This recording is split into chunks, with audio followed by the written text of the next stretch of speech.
Graduation season is almost upon us, so let's make a 3D graduation cat box. Hi, my name is Kelsey. I also call myself Dinosaur Mama, and welcome back to my craft room. You can find everything you need linked below for this graduation cat box, including the free SVG file on my website. Let's get started in Cricut Design Space. Let's jump into our Design Space tutorial. The first thing that I did before I started was resize this to a width of 22. That will give you about a 6-inch wide box, so it is pretty big. Then I went through and I grabbed all of the lines and I changed all of those to score lines. If you do not have a scoring stylus or a scoring wheel, then you can just delete these or hide them. After changing everything to score, you want to make sure you go back to each piece that has a scoring part on it, and you want to go to the attach function at the bottom. Make sure you're attaching the correct lines to the correct piece. This way, when you go to make it, the lines are actually attached to the section that you want.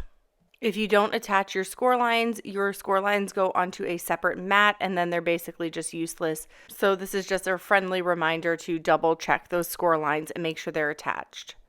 You can leave this gold tassel handle the length it is if you have the paper for it and you have the mat for it. I do not, so I changed it to 11.5, which is the max width on a mat, and then I also changed it to 0.6 height. That way it's a little thick. It will wrap around our button.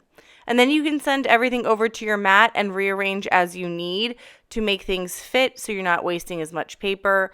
This is totally up to you how you do that. I like to move my objects as much as possible so that I maximize my space on my mats. And when you move everything around to how you want it, it's really great if you're using scrap paper. You can go ahead and start cutting this out. I used a 65-pound black paper and a gold glitter. I like to use the medium paper setting, the medium cardstock setting on higher pressure. That's just because I don't think my blades are sharp enough, honestly, and I should just replace them. And then I also like to do this all on fast mode. So even though the paper isn't that thick, I still like to use the medium cardstock setting because I can put it into fast mode, making everything cut faster. If you don't want to do that because there might be a chance of your paper ripping, then just leave it in normal mode. If you are enjoying this video, please don't forget to give it a big thumbs up and please subscribe if you haven't already. Now, getting started on building the actual box, I like to pull my mat away from my paper. It actually really depends on the thinness of the paper, how thin the writing is that I'm using, or how delicate, whether or not I pull the mat away from the paper or the paper away from the mat. It's also just a personal preference. You're going to want to go through and we're going to start folding on all of our score lines for our box. So make sure that you organize this in a way that you're using and connecting the right size pieces, because you don't want to have the smaller lid piece with the top or the bottom. So you want to make sure that they match up. They are two different sizes. The lid is a little bit shorter and a little bit wider than the bottom piece. And now we're going to grab our bone tool. If you're using one, you can also use a popsicle stick or just your fingers to make your score lines. And I am just folding in on all of those score lines. And I suggest you do this beforehand. I forgot to do it on the part with the hexagon, and it kind of made it a pain to score it and fold it at the end. So make sure you're scoring everything before you start building your box. It just makes it a lot easier. I'm using my Barely Arts glue here to glue my flap down, and make sure that your flap is on the inside, and also try to line up those seams as close as possible to really give it a crisp, clean look so that it looks more like it's one piece rather than two pieces glued together. Now here's where I think I made my biggest mistake. I decided to be really bold and try to do 3 flaps at once. I don't suggest doing this. I suggest going through and doing each flap individually, because I was on the struggle bus here. Because what the problem is the glue starts to set, your pieces aren't lined up, then you start having glue on the inside of the box all weird and wonky. So just do one flap at a time. Don't be like me on this box. I like to try things out for you so that you don't have to waste any paper or any time. And just do one flap at a time and let it set while you before you moved on to the next flap. That's just really the easiest way to do it. And I'm using the Barely Arts glue with the precision tip, and I will link that below. and it is super quick drying. So you really do actually have to work pretty fast before that glue starts setting. I like it for 3D projects. Some people don't like it because it dries too quickly. So it's really up to you. You could also use like an ATG gun or whatever it is by Scotch to hold these together, or you can even use craft glue or hot glue if you're so inclined. Here you'll see I'm trying to fold on those score lines, and it does not that it doesn't work. It's just that it's kind of a pain, and then you're getting like some bending in the middle. Just score everything, fold everything before you start this. And now I'm using one flap at a time, and I'm pressing down and lining up those seams. Try to line up the seams as close as possible on that edge. And take your time building this. Again, go flap by flap. It really just will look a lot cleaner and be easier to work with. And then that last flap on the side, we will glue on the inside of our box. And the bigger box, so the one that's taller, it's not really bigger, it's just taller, that's going to be your bottom piece. It's actually not as wide as the top piece, and that way the lid really fits right on top. And as you see, my glue is drying so quick, and I'm trying to like line everything up. It's really hard to get it to come off once you press it on. So it's up to you again what kind of adhesive you want to use. I'm just using my bone tool here at the end to kind of like stick it down. This Bearly Arts glue really does dry really quickly. It dries clear and it's really strong. So I do like using it for my paper crafts and for my 3D projects. It's just a great overall glue, and I pretty much always have that precise tip on even though I don't need it on. It's just easier to work with, and a little bit goes a long way. So there's the bottom of our box. Now we're going to move on to the top of our box, and it's the exact same sequence. So here I remembered to fold on all of those score lines first, and I am using my bone tool. I will link that below, but again, this is an optional tool. You can just use your fingers on those score lines. It's a lot easier if you have a bone tool. It's a lot easier if you have a scoring stylus, but again, you don't have to have those things. You can just do this by hand. And if you're looking for some more graduation SVGs or 3D SVG projects, please check out my website, www.dinosaurmama.com, for some of those free files. I upload new projects and new files every single week to keep you crafting for free. And once you have everything built, we can start designing the rest of the graduation cap box. Start with putting on a liberal amount of glue. You can also use like double-sided tape here if you don't want to be like a one-time thing and stick it down and then it's not even.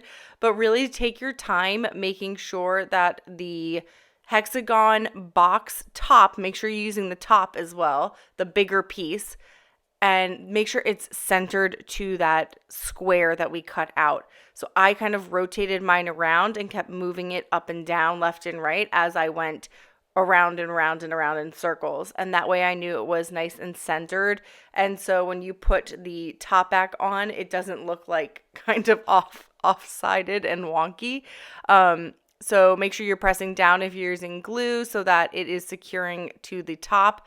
And that is how we add our top in. And then I had some places that really didn't have enough glue, even though I thought I put enough. And I just went back through and added more glue in underneath once I knew it was centered. But really take your time to make sure that it's nice and centered so your box doesn't look kind of off. And now let's jump over to our button and our tassel. So there is a long strip with a bunch of notches. You're going to fold in on those score lines so they're all facing the same direction. We are going to use this to give the button a little bit of height to add our paper tassel on. You can also use like yarn or string or whatever you want to make the tassel. You can actually use a real tassel. I just wanted to provide you with a paper option if you didn't have any of that available. I did not have one that was like thick enough that I liked, so I went with paper. And so I'm just attaching my ends here together for this circle piece, and we are going to attach this to that flat circle that we cut out as well. So all those little notches are going to go have some glue on them, and then we're going to attach it to that circle. So make sure that you have your flap on the inside. This is actually getting covered with that gold paper that I cut out. So if the flap's on the outside, this one doesn't really matter, but you want to make this as round as possible. And then we're going to cover it a little bit with the gold paper tassel on the outside. So I'm grabbing my Barely Arts glue again. I only used hot glue for the glitter paper just because for some reason my Barely Arts glue was just not adhering the way I wanted it to. And I'm going around on all of those little notches and I'm going to attach my circle. And this one you could be a little less lenient about being centered, but I did my best to keep it round and keep it centered. I just didn't want any of this center circle to be popping off the side, and I wanted to keep it pretty round in shape. So I just went around and made sure it was nice and glued on and gave a little bit of lip. You don't want it to be lined up perfectly with the edge. For our tassel, I initially thought it was too long, but it is actually just fine. And so I rolled it up, and it works really well with the 11.5 inch tassel string. But if you have the longer one, you might just need to put that tassel string a little bit in more. It's really up to you again and your discretion. You can always trim the tassel manually, or you can trim the tassel string manually. Either way is fine. So I just rolled up that tassel and I put it off to the side, and now I'm going to add my gold rectangle, the long piece that we cut out. Again, I cut mine out at 11.5 by 0.6 inches, and I'm just wrapping that around with some Barely Arts glue. Again, you can use craft glue, you can use double-sided adhesive, whatever you want here.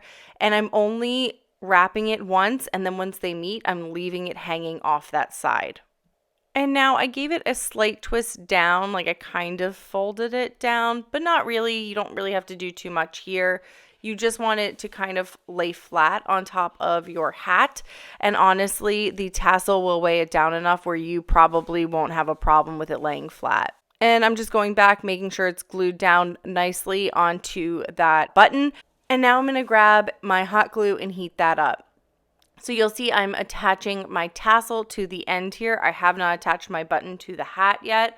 And again, I'm only using the hot glue here because my Barely Arts glue for some reason was not working on my glitter paper. So this is just a me thing. I don't know why it wasn't working. Maybe I just didn't have enough patience for it to glue down. But the hot glue worked just fine for my little tassel, and I attached that on the inside. You can wrap up this however you want and attach the tassel to that little string. But there's your tassel, and now we can go ahead and glue our button down to the center of our graduation cap. And again, you can size this down a little bit more. I made this so that it maxed out my 12 by 12 paper. And so for a gift box, this is a decent size box. And as you see, I switched back to my Barely Arts glue to glue my button down, and then my tassel just kind of hangs off on its own.